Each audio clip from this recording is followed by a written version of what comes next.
السلام علیکم ورحمۃ اللہ وبرکاتہ۔ سورۃ البقرہ آیت نمبر 53۔ سیدنا موسیٰ علیہ السلام بنی اسرائیل کو لا کے صحرا سینا میں کیا پذیر ہے؟ تو اللہ تبارک و تعالیٰ نے بنی اسرائیل کو یہاں صحرا میں بھٹکنے کے لیے نہیں چھوڑ دیا کہ جیسے چاہیں زندگی گزاریں، جیسے چاہیں کھائیں، جیسے چاہیں پیئیں۔ نہ، اللہ تبارک و تعالیٰ نے ان کو ایک ڈسپلن میں، ایک نظام میں لانے کے لیے موسیٰ علیہ السلام کو کتاب عطا فرمائی۔ اس کا تذکرہ ہے اس آیت میں۔ چلیے آئیے میرے ساتھ دیکھتے ہیں اس آیت کا ترجمہ۔ اعوذ باللہ من الشیطان الرجیم، بسم اللہ الرحمن الرحیم۔ وَإِذْ آتَيْنَا مُوسَى الْكِتَابَ وَالْفُرْقَانَ لَعَلَّكُمْ تَهْتَدُونَ۔ اور اس جب آتینا ہم نے دی موسیٰ علیہ السلام کو کیا دی؟ الکتاب، کتاب۔ یعنی یہ مدینے کے یہودیوں یاد کرو کہ تمہاری رہنمائی کا ہم نے کیا بندوبست کیا کہ تم صحرا میں تھے تو وہاں ہم نے فوراً موسیٰ علیہ السلام کو کتاب عطا کر دی۔ اور الفرقان، فرقان بعض مفسرین نے لکھا ہے کہ فرقان جو ہے یہ کتاب کی تفسیر ہے۔ اس کے معنی ہے کہ کتاب کیسی کتاب تھی؟ ایسی کتاب جو فرق کرنے والی تھی، حق اور باطل کے اندر، سچ اور جھوٹ کے اندر، دین اور بے دینی کے اندر فرق کرنے والی چیز تھی۔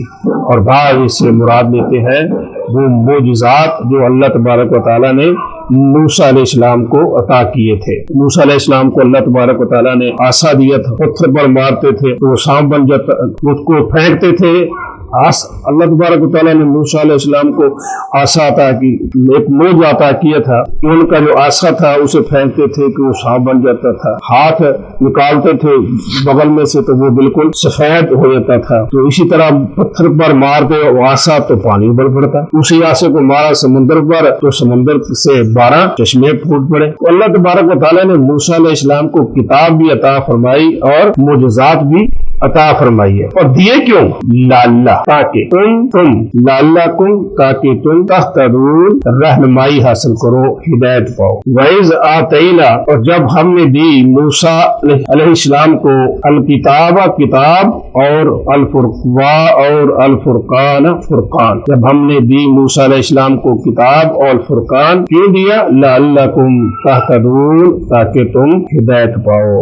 وَإِذْ آتَيْنَا، اور جب دی ہم نے موسیٰ کتاب، موسیٰ علیہ السلام کو کتاب، والفرقان، اور فرقان، لعلکم تہتدون۔ اللہ تبارک و تعالیٰ کی کتاب کے اور معجزات کے دینے کا مقصد کیا آتا ہے؟ لوگ جو ہے گمراہی سے اکثر بے راہ روی کو چھوڑ کر ایک نظام اور ایک ڈسپلن میں آ جائے۔ نظام اور ڈسپلن بھی کون سا؟ جو اللہ تبارک و تعالیٰ کی طرف سے ہے۔ کتاب کا یہ مقصد ہوتا ہے، لیکن بنی اسرائیل نے اور ضد کی، موسیٰ علیہ السلام کی مخالفت ہی کرتے رہے۔ تو بھائیوں، اللہ نے ہمیں بھی قرآن دی، کتاب عطا کی ہے۔ اس کتاب کا مقصد یہ نہیں ہے کہ ہم اس کو بند کر کے رکھ دیں تو پڑھنا نہیں ہے۔ ہم نے صرف کتاب کو رکھا ہوا ہے برکت کے لیے، کبھی کبھی اٹھا لیا اور پڑھ لیا۔ جب رمضان آ رہا ہے تو پڑھیں گے، کوئی کہے گا میں نے 2 قرآن ختم کر لیے، کوئی 4 قرآن ختم کر لیے، کیا پڑھا کیا ہے، لیکن یہ کوئی پتہ نہیں ہے۔ یہ صرف برکت کے لیے نہیں ہے، یہ قرآن ہدایت کی کتاب ہے۔ اس کا ترجمہ پڑھنا چاہیے اور اس کے مطابق اپنی زندگی کو ڈھالنا چاہیے۔ وما توفیقی الا باللہ۔